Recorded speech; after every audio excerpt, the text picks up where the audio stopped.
Hi! Good morning! Ito na tayo sa segment ko na me and my alanganing gising araw-araw.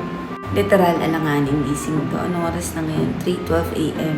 Nagising ako ng 2:30 a.m. 1:40 pa nga ata nung tumawag ako dito sa Pilipinas.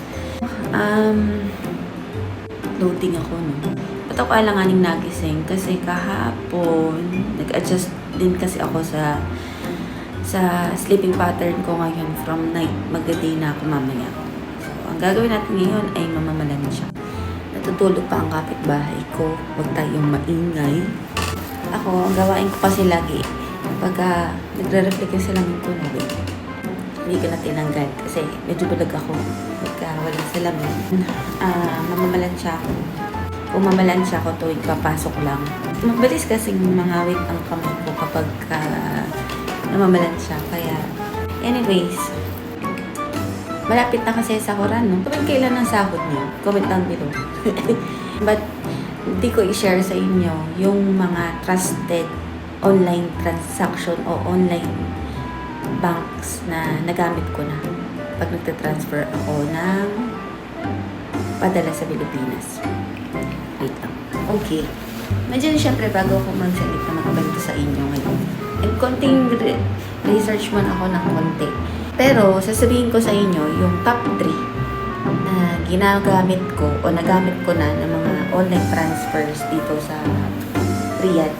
STC Pay or STC Bank, subukan ko na yan. Register mo yung international account o yung local bank account sa Pilipinas. Magkano ang exchange rate ngayon sa Pilipinas? Nasa 15.55 ngayon, araw na ito as of, anong petsa ngayon? Disoriented ka na says November 22.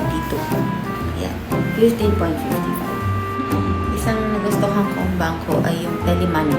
Yung Telemoney kasi, connected na yan doon sa may bangko kung saan ako pinapasahod. Rekta, pagpasok ng sahod ko, gamit ako Telemoney. Pasok ko lang doon, transfer. Ganun kasimple. Yun na yung nakagawian namin nagiging way ng pagpapadala sa Pilipinas. Munti ko nang makakalimutan sabihin sa inyo, ang exchange rate sa kanya ngayon ay tumataginting na 15.63. 15.63 compared kay STC Bank na 15.55. Diba? Yung third naman na aking number 1 at top choice ngayon sa pagtatransfer ng pera sa Pilipinas ay ang Tikmo. Madaming Pilipino na nakakaalam ngayon ng Tikmo. Kasi pinopromote din to ng mga ibang Pinoy dito. Naiintindihan ko na kung bakit siya pinopromote. Number 1, kailangan siyang ano ba yan? Hirap na hirap. Ang hirap ko i-compose sa sarili ko ngayon kasi lutang na lutang ako. Madaling araw, nagsasalita ako dito. Tapos, nag-shoot ako, di ba? Mas nauna pa mag-shoot kaysa kumain at uminom ng kape. Anyways, bakit Tikmo? Kasi wala siyang transfer fee. Pagka more than 1,500 ang ipapadala mo sa Pilipinas.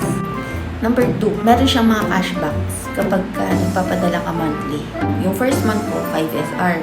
Yung second month ko, 5 SR. Yung third month ko, 5 SR plus 5 SR. Naiipon yun doon mismo sa Tikmo account. Ang palitan ngayon sa Tikmo ay tumataginting na 15.61. Hindi mo naman mararamdaman yung points o yung difference nung pagpapadala o nung exchange rate ng 15.63 sa 15.61 unless napakalaki ng pinadala mo sis. Magkano lang ang sahod na dito, maralita tayo at mahihirap at dukha. Kay Tikmo, sabi ko nga sa inyo, more than 1,500 reals ay magpapadala ka without any transfer fee. Yun lang, mamamalan siya na ako, hindi na natuloy. Bye! Salamat sa panonood. Follow me, Nurse JM, RN Diaries, Saudi Nurse.